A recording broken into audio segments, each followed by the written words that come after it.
Welcome to the first lecture of this course. We will first explain the phenomenon of climate change in general terms and the complex dynamics that drive it. This is a necessary prerequisite to understanding the intricate interactions between digital technologies, climate change, and equity. While we do not aim to become expert climatologists, it is essential to develop a sufficiently clear understanding of why the climate is changing. Only in this way we can consciously address the economic and social challenges that arise from it. So, what is climate change? Climate change refers to a change in the state of the climate system that persists over a prolonged period of time, typically decades or longer.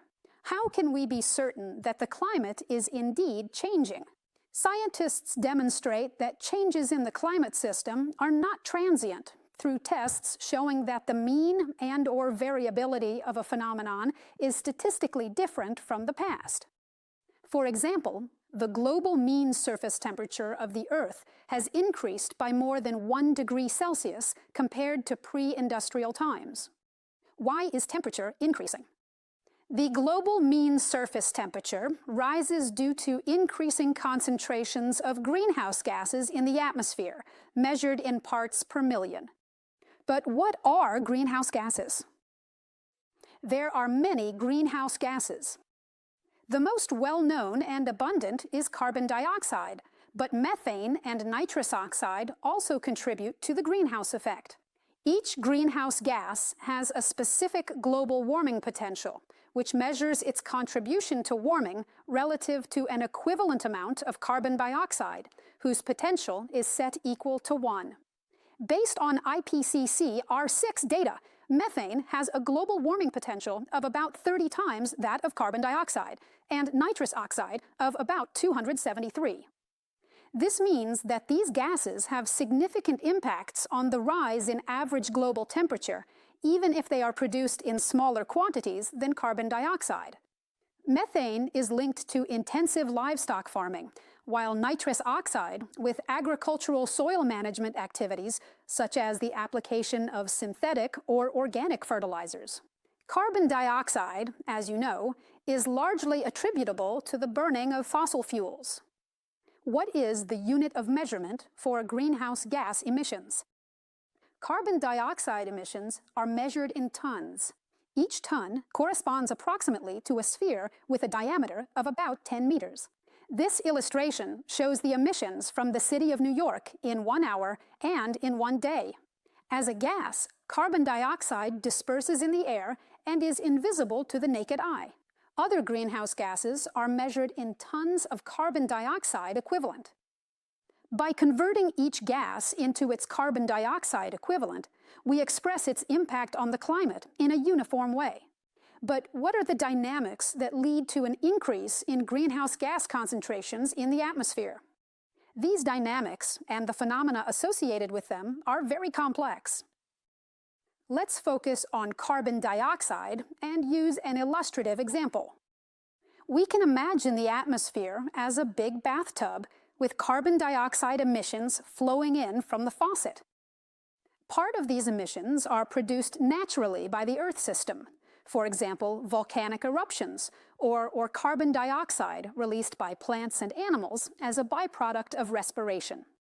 The rest derives from the combustion of fossil fuels to produce the energy that powers our economic systems.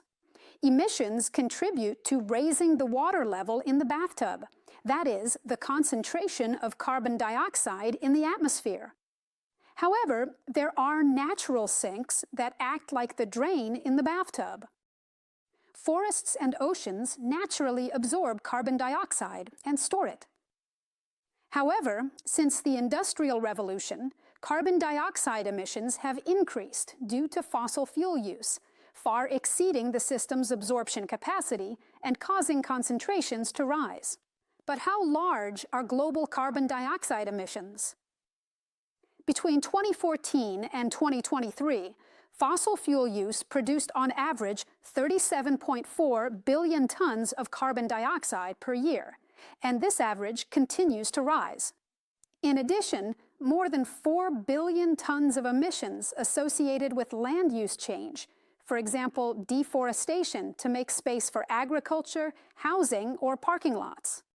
The oceans absorb about 10.5 billion tons every year, and forests nearly 12 billion tons. This means that every year, about 19 billion tons of carbon dioxide remain in the atmosphere. We all contribute to the problem. On average, every person on Earth is responsible for 5 tons of carbon dioxide per year. But income and consumption inequalities are also reflected in emission inequalities. Very poor countries that produce and consume little are responsible for much lower emissions compared to countries with a higher standard of living. So, how much have atmospheric carbon dioxide concentrations increased? At the beginning of the Industrial Revolution, concentrations were about 280 parts per million. Today, they are above 420 parts per million, a level never reached before. And by how much has the temperature increased?